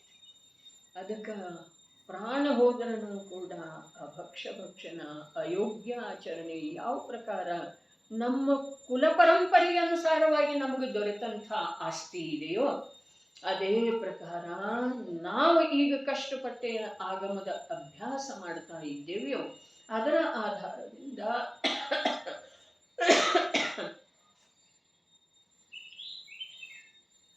ಈ ಪಾಪೋಪದೇಶ ಮೊದಲಾದ ಅನರ್ಥದಂಡ ತ್ಯಾಗಗಳದ್ದು ಕೂಡ ನಮ್ಮಲ್ಲೇ ಸುಲಭವಾಗಿ ಬಹಳಷ್ಟು ತ್ಯಾಗ ಆಗೋ ಸಾಧ್ಯ ಇದೆ. ಅದರ ಸಲುವಾಗಿ ಏನು ಮಾಡಬೇಕಾಗಿದೆ?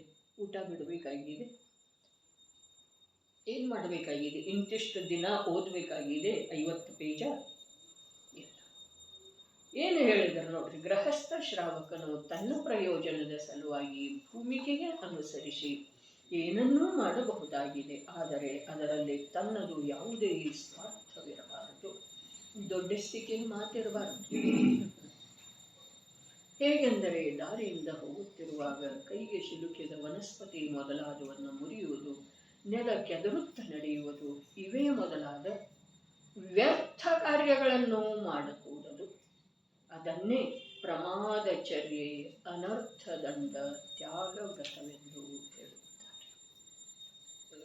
ತಿಳಿದಿದೆ ಅನ್ನಿಸ್ತಿದೆ ಮುಂದೆ. ಈಗ ಹಿಂಸಾ ಪ್ರಧಾನ ಅನರ್ಥದಂಡ ತ್ಯಾಗ ವ್ರತದ ಸ್ವರೂಪ ಹೇಳುತ್ತಾರೆ. ಅಸಿ, ಧೇನು, ವಿಷ, ಹುತಾಶನ, ಲಾಂಗಲ, ಕರವಾಲ, ಕಾರ್ಮುಕಾದೀನಾಂ, ಚೂರಿ, ವಿಷ, ಅಗ್ನಿ, ನೇಗಿಲು, ಕರವಾಳ, ಧನುಷ್ಯ ಮೊದಲಾದ ಹಿಂಸಾಯಾಹ ಹಿಂಸೆಯ ಉಪಕರಣಾನಾಂ ಉಪಕರಣಗಳ ವಿತರಣ ಮಾಡುವುದು ಎಂದರೆ ಇತರರಿಗೆ ಕೊಡುವುದನ್ನು ಯತ್ನಾತ್ ಜಾಗರೂಕತೆಯಿಂದ ಪರಿಹರೇತ್ ಬಿಟ್ಟುಕೊಡಬೇಕಾಗುವುದು. ಯಾವುದರಿಂದ ಜೀವ ಹಿಂಸೆ ಆಗುತ್ತಿದೆಯೋ ಅಂಥ ವಸ್ತುಗಳ ದಾನ ಅಥವಾ ಇನ್ನೊಬ್ಬರಿಗೆ ಕೊಡೋದು ಮಾಡಬಾರದು. ಅದು ಯಾವ ರೀತಿ ಅನ್ನೋದು ತಮ್ಮ ಭೂಮಿಕೆಯೊಳಗೆ ತಮ್ಮ ಜೀವನದೊಳಗೆ ಹೇಗೆ ಸಾಧ್ಯವೋ ಹಾಗೆ. ಒಂದು ಸ್ವಲ್ಪ ಮಚ್ಚ ಬೇಕಾಗಿದೆ ಅಂತಂದ್ರೆ ಇನ್ನೊಬ್ಬರಿಗೆ ಕೊಡೋದೇನಿಲ್ಲದೆ ಯಾವುದರ ಸಲುವಾಗಿ ತೆಂಗಿನಕಾಯಿ ಇಳಿಸಿದ್ದಿದೆ ಸ್ವಲ್ಪ ಎಳ್ನೀರು ತಗೊಳ್ಳೋ ಸರ್ ಕೊಡೋದೇನಿಲ್ರಿ. ಆದರೆ ದೊಡ್ಡಸ್ತನದ ಸಲುವಾಗಿ ಕೊಡುವ ಮಾತಿಲ್ಲ. ದಾನದ ರೂಪ ನಿಮ್ಗೆ ಯಾವಾಗ ಹತ್ತಿದೆ ಅಲ್ಲ, ಅದಕ್ಕೆ ನಾ ಹೋಗಿದ್ದನು ನಿಮಗೊಂದು ತಂದಿದೆ. ಇದಲ್ರಿ ಪ್ರದಾನದ ಮಾತು ಹೇಳ್ತಾ ಇದ್ದಾರೆ. ಪ್ರದಾನ ಅವರಿಗೆ ಕೊಟ್ಟು ಬಿಡೋದು, ದಾನ ರೂಪದಿಂದ ಕೊಡೋದು, ದೊಡ್ಡಿಸ್ತಿಕೆಯ ರೂಪದಿಂದ ಕೊಡೋದು. ಈ ಪ್ರಕಾರ ಹಿಂಸೆಯ ಸಾಧನೆ ಏನದವು ಅವುಗಳನ್ನು ಇನ್ನೊಬ್ಬರಿಗೆ ತಾವು ಬಳಸಬಾರ್ದು ಅಂತ ಹೇಳಿಲ್ರಿ. ಯಾಕೆ ಭೂಮಿಕೆಗೆ ಪ್ರಯೋಜನವಶಾತ್ ಅವುಗಳನ್ನು ತಾವು ಬಳಸೋದಿದೆ, ಆದರೆ ಇನ್ನೊಬ್ಬರಿಗೆ ಪ್ರದಾನ ಮಾಡೋದಿಲ್ಲ. ಇದರೊಳಗೆ ಏನಿದೆ? ಅರೆ ಅದರ ಉಪಯೋಗ ಯಾವುದರ ಸಲುವಾಗಿ ಮಾಡೋರು? ಹಿಂಸೆಯ ಸಲುವಾಗಿ ಏನಲ್ಲ. ಹಿಂಸೆ ನೇಗಿಲ ಕೊಟ್ಟಿತು ಅಂತಂದ್ರೆ ಏನ್ ಮಾಡೋರ? ಭೂಮಿಯನ್ನು ಉಳೋದನ್ನ ಮಾಡೋರು. ಅದರಿಂದ ಏನಾಗ್ತಿದೆ? ಅರೆ ಎಷ್ಟು ಜೀವಗಳದ ಹಿಂಸೆ. ಒಂದಂತೂ ಪೃಥ್ವಿ ಕಾಯಿಕ ಜೀವಗಳದ್ದು, ಅದನ್ನ ಆಶ್ರಯಿಸಿ ಎಷ್ಟು ಜೀವಗಳಿದ್ದಾವೆ. ಸೂಕ್ಷ್ಮ ಸ್ಥೂಲ ಸಮೂರ್ಛನ ಎಷ್ಟು ಜೀವಗಳು. ಅರೆ ಜೀವರಾಶಿಯಿಂದ ತುಂಬಿ ಹೋಗಿರುವಂಥ ಈ ಲೋಕದೊಳಗ ಜೀವರಾಶಿಯ ಹಿಂಸೆ ತನ್ನ ಯಾವ ಪ್ರಯೋಜನ ಸಾಧಿಸದೇ ಇರೋ ವೇಳೆದೊಳಗ ಆಗತ್ತಿತ್ತು ಅಂತಂದ್ರೆ ಅದನ್ನು ಪ್ರಯತ್ನಪೂರ್ವಕವಾಗಿ ತಡೀಲಿಕ್ಕೆ ಪ್ರಯತ್ನಪೂರ್ವಕ. ಮುನಿರಾಜರ ಕಾಲಿಗೆ ಪಾದರಕ್ಷೆಗಳನ್ನು ಹಾಕುವುದಿಲ್ಲ. ಯಾಕೆ? ವ್ರತೇಶ್ರಾವಕನು ಹಾಕೋದಿಲ್ಲ. ಯಾಕೆ ನೋಡ್ರಿ, ಕಾಲ ಇದೆಯಲ್ಲ, ಇದು ಮಧ್ಯದ ಭಾಗ ಏನಿದೆ ಇದು ಪೋಕಳ ಇದೆ. ಇಲ್ಲೇನು ಜೀವ ಇರ್ತಾವೋ ಅವು ಸುರಕ್ಷಿತ ಅದಾವ್ರಿ. ಇಲ್ಲಿ ಏನು ಊರ್ತಿದೆ ಅಲ್ಲ ಅಲ್ಲಿ ಮಾತ್ರ ಹಿಂಸೆ. ಪಾದರಕ್ಷೆ ಹಾಕಿದ್ರೆ ಪೂರ ಅಲ್ಲಿ. ಇದೇ ಒಂದು ಉದ್ದೇಶದಿಂದ ಪಾದರಕ್ಷೆ. ಮಂದಿರಕ್ಕೆ ಹೋಗುವ ವೇಳೆದೊಳಗ ಸಮೀಪ ಇತ್ತು ಅಂತಂದ್ರೆ ವಾಹನ ಇದೆ ಅಂಥೇಳಿ ವಾಹನದಿಂದ ಹೋಗೋದಿಲ್ಲ. ಅದಕ್ಕೆ ಹೇಳ್ತಾರೆ ಅವಶ್ಯಕತೆಗಿಂತ ಅಧಿಕ ಧನಾದಿಗಳಿಂದ ಆಗುವ ಲಾಭ ಏನಿದೆ ಪಾಪದ ಸಂಗ್ರಹ. ನಿವೃತ್ತ ಇದ್ದ ನಂತರ ಎಲ್ಲಿ ಗಡಿಬಿಡಿಯಿಂದ ಹೋಗೋದೇನಿಲ್ಲಲ್ಲ, ಸಮಯನೇ ಇಲ್ಲ ಅನ್ನೋ ಮಾತಿಲ್ಲ. 10 ನಿಮಿಷ ಬೇಗ ಹೇಳೋದ್ರೆ ಜಿನಮಂದಿರಕ್ಕೆ ಪಾಪ ಮಾಡಿ ಹೋಗಬಾರ್ದು. 2 ಚಕ್ರದ ವಾಹನ, 4 ಚಕ್ರದ ವಾಹನ, ಒಂದಕ್ಕಿಂತ ಒಂದೇನದವ್ರೆ ಅಧಿಕ ಪಾಪದ ಕಾರಣ. ಇನ್ನು ಅಷ್ಟು ಜೀವಗಳದ್ದೆಲ್ಲ ನಿರ್ದಯತಾಪೂರ್ಣ ಹಿಂಸೆ ಮಾಡಿ ಹೋದ ನಂತರ ಅಲ್ಲಿ ಆ ಅಹಿಂಸೆಯ ಸಾಕಾರ ಮೂರ್ತಿ ವೀತರಾಗ ಜಿನಬಿಂಬದ ದರ್ಶನ ಆಗಬಹುದೇನು? ವೈಜ್ಞಾನಿಕವಾಗಿ ವಿಚಾರ ಹೋಗುವ ವೇಳೆದೊಳಗ ನೆಲ ನೋಡಿಕೊಂಡ ಪವಿತ್ರ ಭಾವ ಇಟ್ಕೊಂಡ ಹೋದ್ರ ಅಲ್ಲಿ ಹೋದ ನಂತರ ಇಲ್ಲಿಯ ಯಾವ ಭೂಮಿಕೆ ಇದೆಯಲ್ಲ ಇದರ ಫಲಸ್ವರೂಪವಾಗಿ ಅಲ್ಲಿ ಭಗವಂತನ ದರ್ಶನ ಆಗಬಹುದು.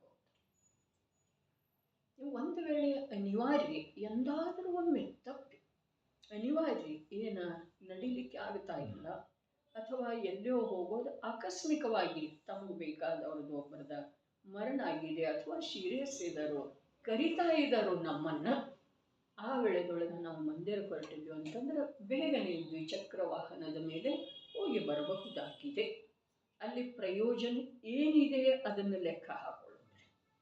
ಪ್ರಮಾದ ಇಲ್ಲ, ಅಲ್ಲಿ ಪ್ರಯೋಜನ, ಸ್ವಾರ್ಥ ಇಲ್ಲ, ದೊಡ್ಡಿಸ್ತಿಕೆ ಇಲ್ಲ. ನಿಜವಾಗಿ ಕಾಲ್ನಡಿಗೆಯಿಂದ ಸಂಭವಿಸಬಹುದಾದಂಥ ದೇವದರ್ಶನಕ್ಕೆ ವಾಹನದ ಪ್ರಯೋಗ ಮಾಡಬಾರ್ದು. ಅದೇ ಪ್ರಕಾರ ಪ್ರತಿಯೊಂದು ತಗೊಳ್ಳೋದ್ರೆ ಎಲ್ಲ ಹೀಗೆ ಅಂತಲ್ಲ, ನಿರ್ದಿಷ್ಟವಾಗಿ ಹೀಗೆ ಅಂತಲ್ಲ, ಜಾಗರೂಕತೆ ಹೇಳಿದ್ದಾರೆ. ಯಾವಾಗ ಯಾವ ರೀತಿ ಸಂಭವ ಇದೆಯೋ ಹಾಗೆ. ವೇಳೆಯಾಗಿದೆ, ಆಕುಲತೆ ಆಗ್ತಿದೆ, ಆ ಆಕುಲತೆ ಆಗಿ ನಡ್ಕೊಂಡು ಹೋಗೋದ್ರೊಳಗೆ ಏನು ಅರ್ಥ ಇದೆ? ಆವಾಗ ವಾಹನದ ಮೇಲೆ ಹೋಗಿ ಬರುವುದಿದೆ. ಹೀಗೆ ಪ್ರಸಂಗವನ್ನು ನೋಡಿಕೊಂಡು ಇಲ್ಲಿ ಭೂಮಿಕೆ ಅನುಸಾರ ಅಂತ ಹೇಳಿದಾರಲ್ಲ, ಭೂಮಿಕೆ ಅರ್ಥಾತ್ ಆಯಾ ಸಮಯದ ಪ್ರಸಂಗ ನೋಡಿಕೊಂಡು ಕಾರ್ಯ ಮಾಡೋದ. ಯಾವುದರ ಸಲುವಾಗಿ? ಹಿಂಸೆಯೊಳಗೆ ಜಾಗರೂಕತೆ ವಹಿಸು. ಉದ್ದೇಶ ಏನಿದೆ? ಗಾಡಿ ಮೇಲೆ ಮಂದಿರಕ್ಕೆ ಹೋಗೋದಿಲ್ಲ ಇದು ಉದ್ದೇಶ ಇದೆಯೋ, ಅಥವಾ ಅಹಿಂಸೆಯ ಪಾಲನೆ ಆಗಬೇಕನ್ನೋದು ಉದ್ದೇಶ ಇದೆ, ಅದನ್ನ ನೋಡ್ಕೊಳ್ಳೋದ್ರೆ. ನಾನು ಇವತ್ತು ಚತುರ್ದಶಿ ಇದೆ, ನಿನ್ನೆ ಆಯ್ತಲ್ಲ ಚತುರ್ದಶಿ ಇದೆ ಅಂಥೇಳಿ ಹಠಕ್ಕೆ ಬಿದ್ದ ಏನಾದರೂ ತ್ಯಾಗಾದಿಗಳನ್ನು ಮಾಡೋದಿದೆಯೋ, ಅಥವಾ ಆ ವಸ್ತುವಿಗೆ ಸಂಬಂಧಿಸಿದ, ಅಥವಾ ಇಡೀ ಆಹಾರಕ್ಕೆ ಸಂಬಂಧಿಸಿದ, ಅಥವಾ ಶರೀರಕ್ಕೆ ಸಂಬಂಧಿಸಿದ ಮಮತೆಯನ್ನು 100ರೊಳಗಿನ ಒಂದು ಅಂಶರೇ ಕಮ್ಮಿ ಮಾಡುವ ಉದ್ದೇಶದಿಂದ ತ್ಯಾಗಾದಿಗಳನ್ನು ಮಾಡೋದ, ಇದನ್ನು ವಿಚಾರ ಮಾಡೋದು. ಅರೇ ಅಷ್ಟಮಿ ಇದೆ ಇವತ್ತನ ತಿನ್ನೋದಿಲ್ಲ ಗೊತ್ತಿಲ್ಲ, ಹೀಗೆ ಮಾತಿರೋದಿಲ್ಲ. ಹಿಂದನೂ ಸ್ವಲ್ಪ ಹೇಳಿದ್ದಿತ್ತು. ಅಂದ್ರೆ ಒಟ್ಟಿನಲ್ಲಿ ಪರಿಣಾಮದೊಳಗೆ ಕಲುಷತೆ ಬರಬಾರ್ದು, ಮತ್ತು ಅಹಿಂಸೆಯನ್ನು ಆ ಪ್ರಸಂಗ ನಿಮಿತ್ತರೇ ಮುಖ್ಯ ಮಾಡೋದಿದೆ ರೀ. ಹಾಗೆ ಮಾಡುವುದರಿಂದ ಏನಾಗ್ತಿದೆ? ಸ್ವಲ್ಪ ರೂಢಿ ಆಗ್ತಿದೆ. ಯಾವುದರದ? ಅಹಿಂಸಾಮಯ ಜೀವನದ. ಅರ್ಥಾತ್ ಹಿಂಸೆಯನ್ನು ಕಮ್ಮಿ ಮಾಡಿ ಜೀವನ ಮಾಡುವಂಥದ್ದೊಂದು ರೂಢಿ ಆಗ್ತಿದೆ. ತಿಂಗಳದೊಳಗೆ ಯಾವ 2 ಅಷ್ಟಮಿ 4 ಅಷ್ಟಮಿ ಏನು ಬಂದುವಲ್ಲ, ಅವುಗಳನ್ನು ನಾವು ಯಾವ ರೀತಿ ಆಚರಣೆ ಮಾಡ್ತೇವೆಯೋ, ಅಷ್ಟಮಿ, ಚತುರ್ದಶಿ, ಸಾಧ್ಯ ಆದ್ರೆ ಪಂಚಮಿ, ಇವುಗಳದ್ದೆಲ್ಲ ಯಾವ ರೀತಿ ನಾವು ಆಚರಣೆ ಮಾಡ್ತೇವೆ, ಅದರ ಹಿಂದೆ ಬರೇ ಒಂದೇ ಒಂದು ಉದ್ದೇಶ, ದೇಹ ಬುದ್ಧಿ ಮತ್ತು ಭೋಗದ ಆಸಕ್ತಿ, ಇವುಗಳನ್ನು ಕಮ್ಮಿ ಮಾಡೋದಿದೆ.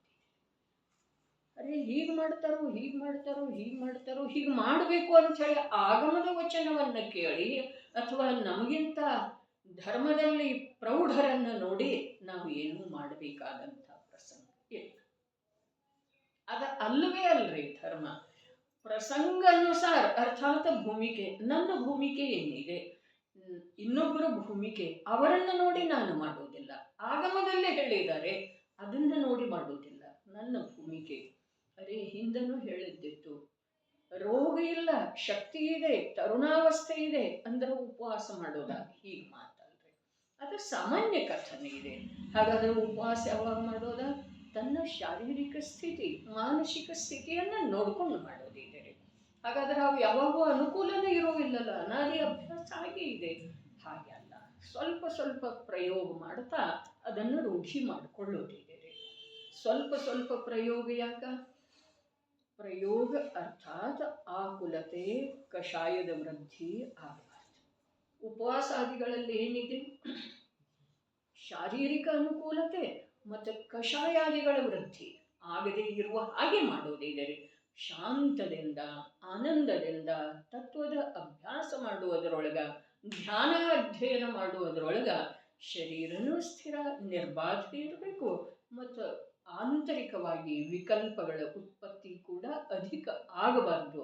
ಆ ರೀತಿಯಲ್ಲಿ ಉಪವಾಸ, ಸಂಯಮ, ಆಚರಣೆಯನ್ನು ಮಾಡುತ್ತಿದೆ.